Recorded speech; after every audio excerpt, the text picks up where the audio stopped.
Often when people think of DEI and that just kind of phrase, they think of those kind of tick box targets, when actually we're really thinking about diversity, which is difference, equity, which is fairness, and then inclusion, which is that kind of togetherness. It's those behaviours. Diversity isn't just about doing the right thing, it's about building future-proof teams. So we're seeing 19% higher revenue generation from teams where there's that diverse representation. They've got that diversity of thought leading to more creative problem solving. They have an ability to innovate that isn't just available in more homogenous teams. The engineering sector is evolving, but is it evolving for everyone? Welcome to EngineeringPro, where we explore the people, ideas and innovations shaping the future of engineering. Today we are delving into a topic that is absolutely critical for the evolution of the sector: diversity in engineering. Joining us is Katy Hall, Head of Diversity at NES Fircroft, who will share her insights on why diversity matters, how to promote inclusive environments, and what individuals in the industry should consider when deciding if an organisation is truly inclusive. Hi, Katy Hall, thank you very much for joining me today on EngineeringPro. Thanks for having me, it's great to be here. No problem at all. So can we start, first of all, just by getting a little bit about yourself and your background with NES Fircroft? Yeah, for sure. So my name is Katy Hall and my pronouns are she, hers. I am based just outside of London in the UK, and I've spent nearly 2 decades working, I guess, at the intersection between recruitment, culture and equity. I've developed quite a specialised skill set that focuses on embedding diversity into the heart of how organisations hire and grow. My journey began in talent acquisition, but from the very beginning, I've been really driven by the belief that diversity isn't just a moral imperative, it's a catalyst for innovation. So today, I am head of diversity at NES Fircroft, and I lead diversity, equity, and inclusion strategy across some of the most complex and underrepresented industries. And I've helped shift not just hiring practices, but workplace cultures. At its core, I guess I see inclusion not as a program, but as an operating system. And my role is really to help organisations upgrade theirs so that they can unlock the full potential of their people in a rapidly changing world. Brilliant, thank you. I think that's a really great introduction. And that really covers quite a lot of what you do, which is really interesting. So today, obviously, we're talking about your role and diversity and inclusion and its importance within not just NES Fircroft as a company, but talking to our audience about how important that is. So my first question really is, what we tend to find a lot is diversity, inclusion, DEI. These are all kind of terms that tend to be used synonymously, particularly on social media. So just kind of from a more educated perspective, what does DEI actually encompass? What's the actual definition? How's it evolved? Yeah, for sure. So I think often when people think of DEI and that just kind of phrase, they think of those kind of tick box targets, when actually we're really thinking about diversity, which is difference, equity, which is fairness, and then inclusion, which is that kind of togetherness. It's those behaviours. So when we're thinking about building equity into systems, we're trying to ensure that every employee has fair access to opportunity, things like decision making and influencing. We're moving away definitely from surface level representation to more deep structural change. So you'll start to hear terms like psychological safety, intersectionality, and belonging. And those have really become central to what we mean by diversity, equity, and inclusion. It's not enough to have a seat at the table. You really need to have a voice that's heard, and be part of a culture where it's safe to use it. So I know psychological safety, intersectionality, and belonging might be kind of newer phrases to some. So just to kind of give you a bit of a background, psychological safety is really just a shared belief amongst our teams that it's safe to take risks, that they can express their ideas, they can ask questions, and they can admit when they've made mistakes without any fear of kind of negative consequences. So it's about that environment where people are really comfortable being themselves and challenging others. And then I mentioned intersectionality. So this is just really thinking about the interconnectedness of social categories. So I am a female, I'm a white female, I'm part of a particular class, a sexuality, an ability. And all of those elements of my background are interconnected, and they really help shape an individual's experience and also their opportunities. And then the last term I used was belonging. So this is that kind of feeling of really being welcomed, of valued, being respected within a community or your organization. And it's about having a strong sense of connection and acceptance where we can really feel comfortable, safe, and we really feel that we can show up as our authentic selves or as much authenticity as we want to show in kind of a work environment.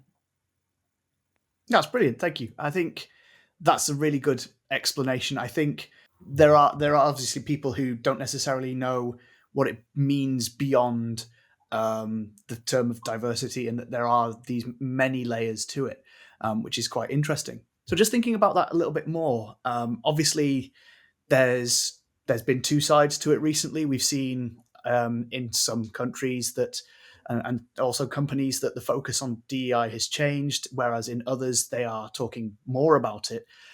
So, with your kind of experience with clients across technical sectors, is diversity still a priority within those industries? Yeah, absolutely. And I'd say now more than ever, despite the kind of geopolitical landscape that we sit within. So in energy, there's a push for net zero, and that's really reshaping the industry. So diversity, equity, and inclusion is now really seen as a business enabler. There was a report that came out earlier this year from EY, the Future of Work report, and it found that 71% of CEOs in technical sectors view diversity as critical to innovation and productivity. So the real shift that I'm seeing is around strategy. Diversity isn't just about doing the right thing, it's about building future proof teams. And that element of innovation is something that I think is really important. So we're seeing 19% higher revenue generation from teams where there's that diverse representation. They've got that diversity of thought leading to more creative problem solving. They have an ability to innovate that isn't just available in more homogenous teams. No, that's really interesting. So, in utilizing it and making the effort to understand it, it's a benefit to teams and individuals who are coming into these organizations. Exactly. And I think the element of innovation across the energy sector and engineering is a really unparalleled. You might have lots of kind of talk around diversity in sectors like financial services, professional services, who've been on this journey for a long time. But I see our clients really buying into that element of innovation for us to really build a greener future for the world, for us to really think about all of these different opportunities alongside our clients. They need that creative problem solving. So they are really leaning into this ability to innovate, and they're looking for diverse workforces to really help them support that. Oh, cool. And I think that helps a lot with a lot of the misconceptions, fairly old misconceptions these days, around the engineering industry and what the demographics look like and what it looks like to try and get in. Obviously, we talk in our podcasts and within our work as well, disproving that year on year we have the Women in Energy survey. But obviously, some misconceptions still remain. So, what do those kind of common misconceptions look like today about the kind of workplace diversity in engineering?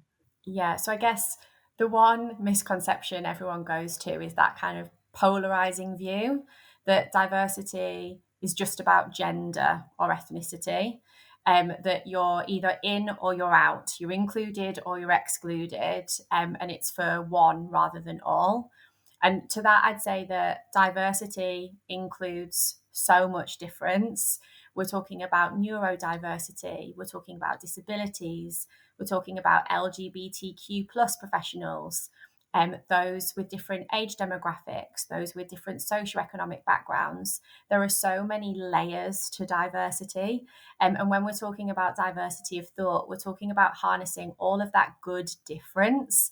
We want people that think differently to challenge each other, to be able to come up with these new ideas. So I'd say that kind of initial misconception about diversity just being gender or ethnicity is so outdated. And we're really thinking about diversity from a diversity of thought point of view. The other thing that comes up time and time again is that diversity lowers standards. I think people have this perception that when we're talking about diversity and hiring, it's about meeting quotas, it's about kind of a charity outreach. It's not at all lowering the standards of our hiring. We're thinking about trying to remove any barriers to candidates. And when we do that, it actually raises the standards of our candidates because we're challenging bias, and we're really starting to find exceptional talent that probably comes from places that we wouldn't traditionally look in. And then the final misconception that often makes me laugh is that diversity, equity, and inclusion is just HR's job. HR in organizations plays a really pivotal role, but diversity is a leadership responsibility. It's something that needs to be embedded into how decisions are made, or it won't stick. A leader in one of my past companies would often say that, we all have to be a chief diversity officer, and we always need to be thinking about the culture of inclusion and belonging that we're creating.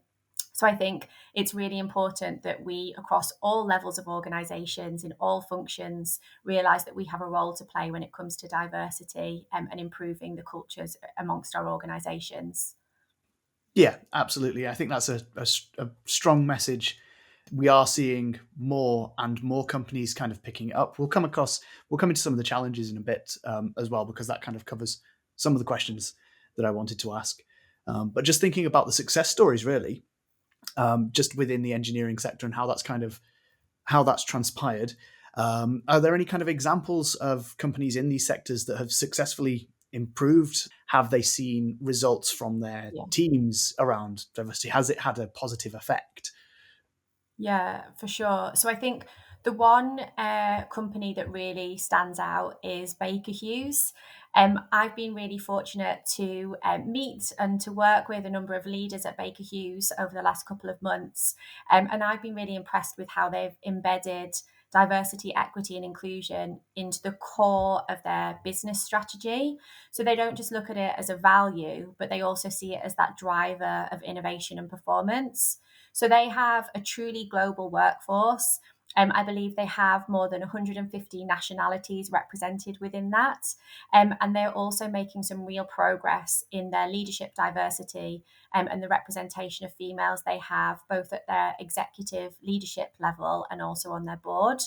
And I think one of the things that's been really pivotal in them doing really well in this area is around their commitment to belonging. So they have 14 employee resource groups, and 6 community interest groups. They have a high number of colleagues engaging with those groups worldwide to provide support, professional development, and a sense of community. And that's really helped them see retention rates improve, and also a really great culture of engagement.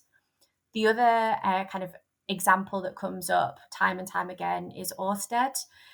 They've really thought about how they've embedded diversity into their ESG strategy, and they've actually taken a further step to tie their executive pay to the progress.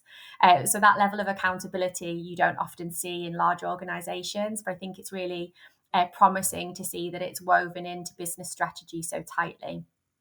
You also see things like the National Grid in the UK, who've launched some inclusive apprenticeships and set really transparent targets. You've also got BP, and they've published their annual diversity data, and they've now introduced some new sponsorship programs for diverse talent. I think the kind of key takeaway from all of these examples is that when diversity is part of the sustainability, talent, and the commercial strategy, it's not a siloed initiative. It becomes a real kind of growth driver. Yeah, absolutely. And I suppose it's also, particularly within energy, you're looking at specialized talent. Obviously, the way that markets are shifting and technology is shifting, And finding that specialized talent that's worked on these projects is a global challenge now, and finding people from across the world to work on different projects, and engineers, employees across the world are moving around. So there's the workforce is truly global, and they have to stay competitive, have to be able to absorb these employees in a way that makes them want to stay and make these projects successful. Oh, yeah, absolutely. And I think candidates, especially, are really aware of this. They're wanting to work for companies that align with their values. They don't want to just see the kind of virtue signaling at a particular point of the year. They're really keen to work for companies that align with their values. And they want to see that translated into the opportunities that they have within the organization. And the companies that are getting it right are retaining that talent, they're developing them, and they're really able to innovate, and they're breaking ground in ways that other companies just can't keep up with. Yes, definitely. And like you say, it is something that it's not a once a year kind of initiative, and people have seen through that very quickly, I think, over the course of certainly across the last couple of years, and they're looking deeper and they're asking employees and they're asking each other rather than looking at corporate social media to get the Yeah, reality of the situation. yeah. So, with that, then, what are the kind of, just thinking about engineering more specifically? What are the kind of what are the diversity challenge? How do they compare to other industries? We've already talked a little bit about a global workforce. We've talked about the work that Ørsted and BP have already done. Is there anything else that companies are looking at? Yeah, so I think if we're thinking about the specific challenges to industry, I think the sector is still really challenged with legacy culture. So if we think about the type of role that engineers would be, traditionally playing, there's hierarchical structures, often male dominated, often resistant to flexibility. But I also think that the sector brings with it its own unique advantage, in that the roles of the future are still being written. There is so much innovation, and productivity kind of growth within the sector that we're actually kind of on the cusp of having the chance to design inclusively from day one.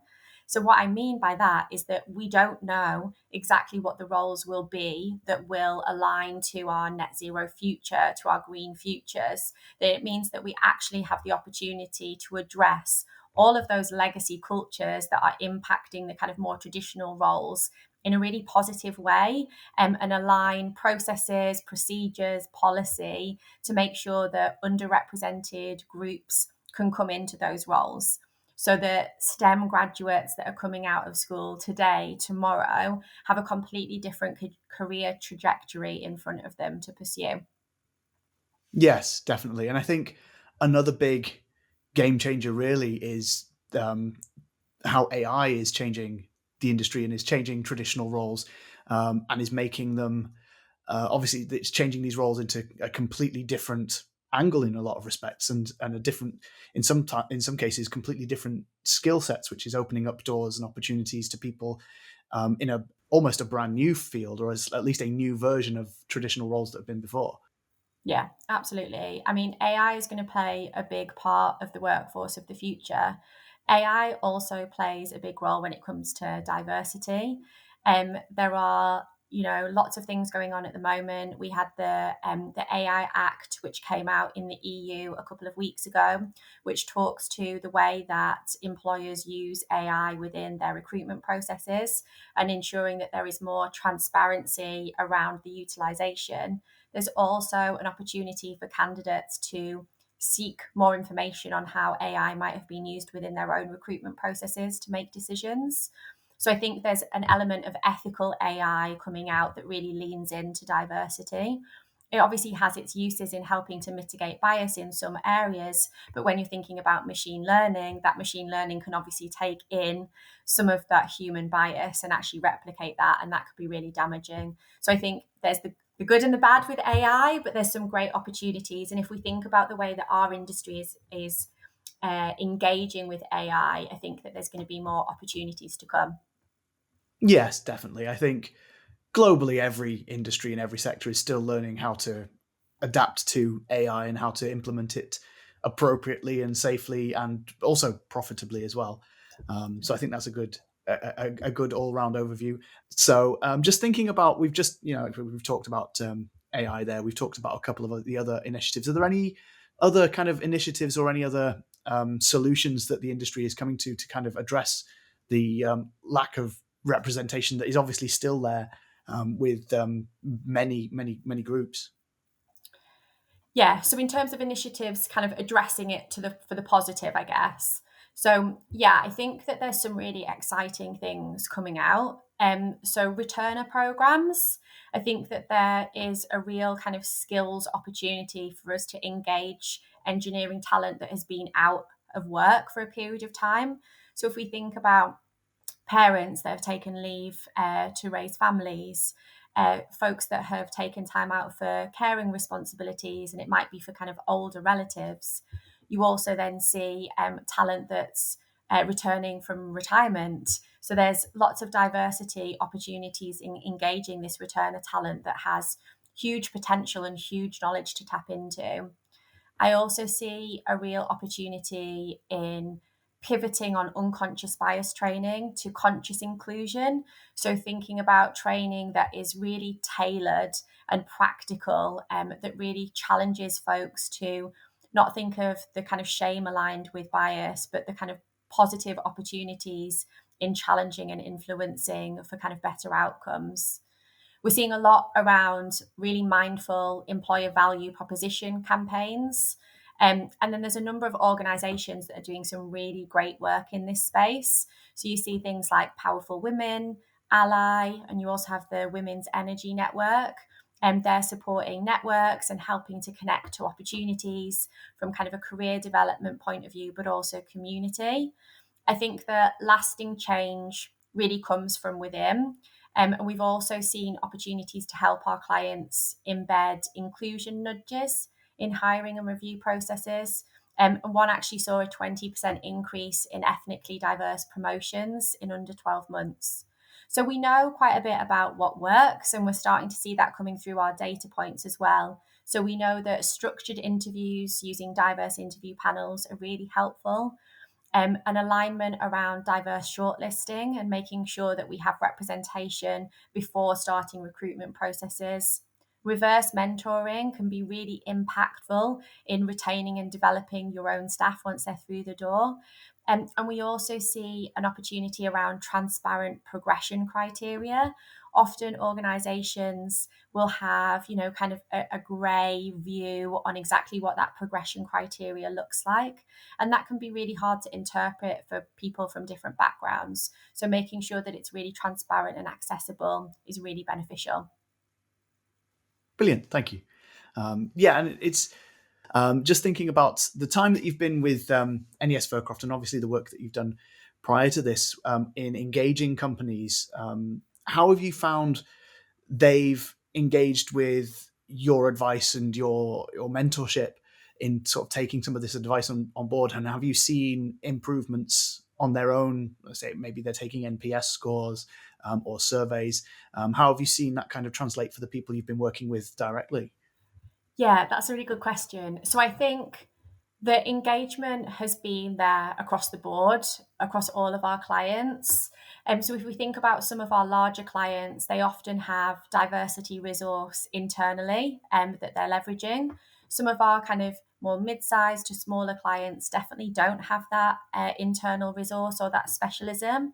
They'll have HR functions or talent acquisition functions that are expected to kind of drive diversity work off the side of their desks. And that can always be challenging if you're thinking about this needing to be a business imperative.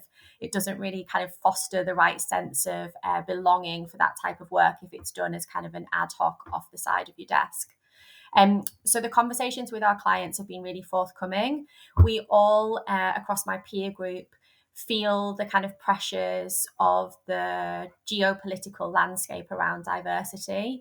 And it's been really helpful for us to build a community of like-minded individuals that are really passionate about diversity, but maybe just need a little bit of support in understanding where to prioritize and where to drive some of our initiatives. Because of that, one of the products that we have developed here at NES Furcroft is a diversity diagnostic report. So to help our clients really understand where they're at on their journey, why they're maybe not yet meeting some of their diversity hiring targets, we've taken the view of helping them create a diagnostic report. So I look at things like their employer brand. Is it representative of the candidates that they want to attract? What kind of language are they using? How are they really kind of relaying their corporate values and their inclusive workplace to potential candidates? We then look at their job descriptions. What language are they using? Are there any barriers to underrepresented talent? So, really kind of signposting some of those opportunities for enhancements.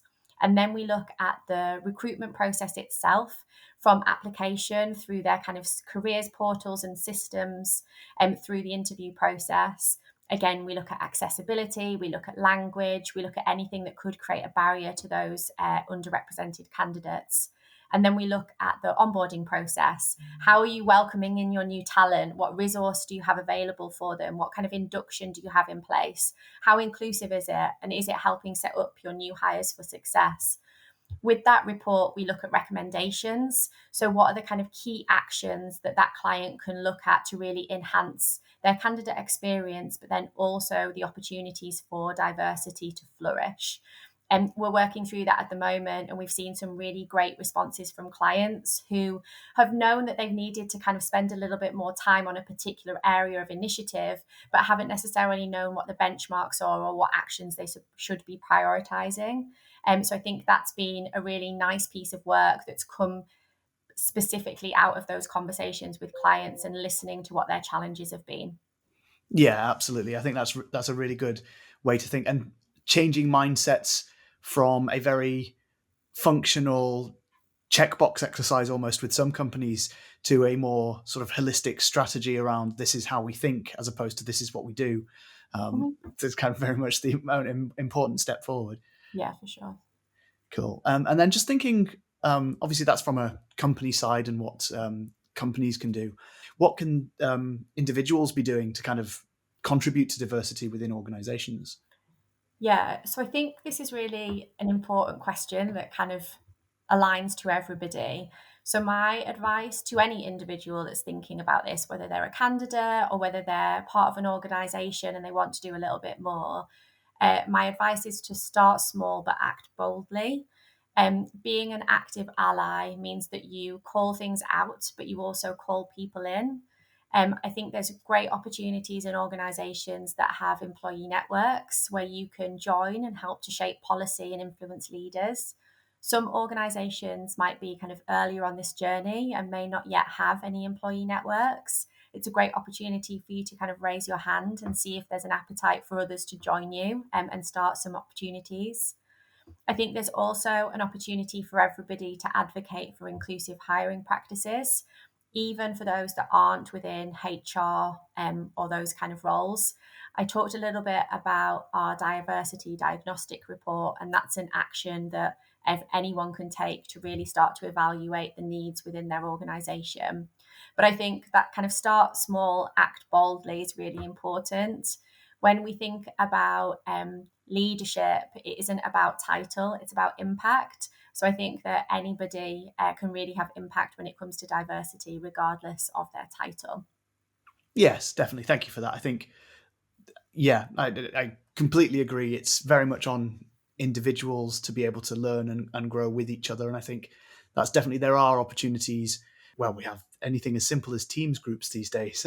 Yeah, And as you know, companies, NES Furcroft's a good example with our um, Belong initiative, but not all companies have that. So it's a great place to kind of start if someone comes in.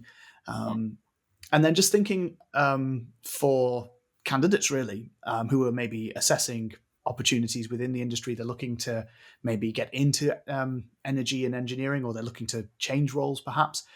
How can they assess from the outside? What are the sort of signs they should be looking for in terms of assessing a company's diversity and inclusivity policies?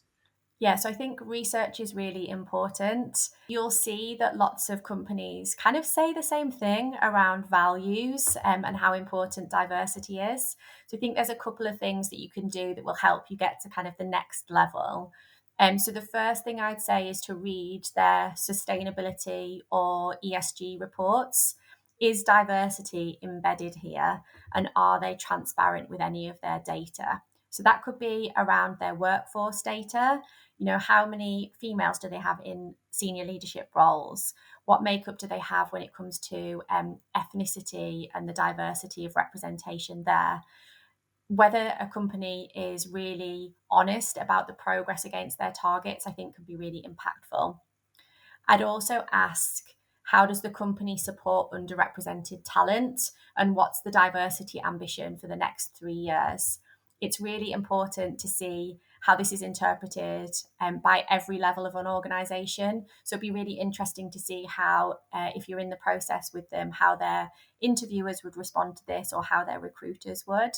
You're looking for a company that really understands the sectors of workforce and workplace inclusion, but you're also looking for a company that understands that they're on a journey, and that they're working towards making more improvements. I'd also look for kind of more telling signs. Do they have senior leaders that are visible and they're talking about inclusion?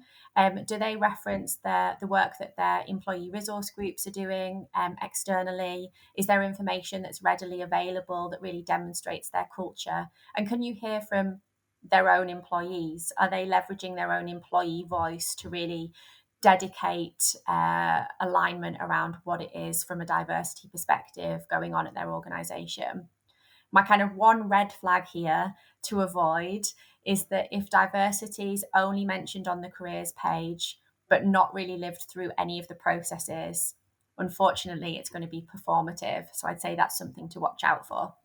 Brilliant, thank you. So yes, obviously research is key. There are tools as well that people can use. I suppose Glassdoor is quite useful for getting reviews and getting opinions of people who are already in the organization. And like you say, being aware of what they're saying on social media, where they're going, where they are in terms of how they're presenting themselves online, and also things like trade shows or networking events, who they're sending, who's speaking on behalf of their companies as well. So yes, thank you very much for that. I think that's really good information. So my last question really is, if you could personally change one thing about the corporate approach to diversity, what would it be? Yeah, this is a really interesting one. So I guess I'd really want to shift the mindset from program to principle. Diversity, equity, and inclusion isn't a campaign. It should really be a leadership imperative. So if we think about inclusion, if we treat inclusion as a skill in the same way we would strategic thinking or financial literacy, we're going to get better leaders, better teams, and better business outcomes. And I guess that's the work that I really love doing, helping our organizations go from performative to transformative, from posters to progress. That would be a change of benefit to all, really. Yeah, for sure. Fantastic. So, Katy Hall, thank you very much for joining us today on our podcast. Really insightful there in terms of diversity and inclusion, and some of the next steps that businesses can take, really, beyond and being able to seek that help as well. And obviously, they can talk to you. You're available via LinkedIn for more advice as well. Yeah, for sure. Yeah, I'm happy to connect and keep the conversation going. It's always great when we connect to passionate leaders at our client organizations, and we can really align on the kind of growth and the opportunities that are ahead of us. So yeah, more than happy to kind of continue the conversation. Excellent. Thank you very much. Brilliant. Thank you. This has been Engineering Pro with me, Matt Nicholson, and our guest, Katy Hall, Head of Diversity at NES Fircroft. We've demystified DE&I and explored the principles and opportunities around diversity, equity, and inclusion, as well as some tips to guide you in learning how to recognise and apply inclusion strategies. If you've enjoyed this episode and would like to learn more, you can visit our website at nesfircroft.com, where we have additional blogs and content featuring helpful tips and advice on DE&I. You can also follow Engineering Pro for more interviews with a variety of professionals discussing the topics shaping the future of the engineering industries. Additionally, you can stay updated by following NES Fircroft on YouTube, LinkedIn, Facebook, Instagram and TikTok. Thanks for tuning in.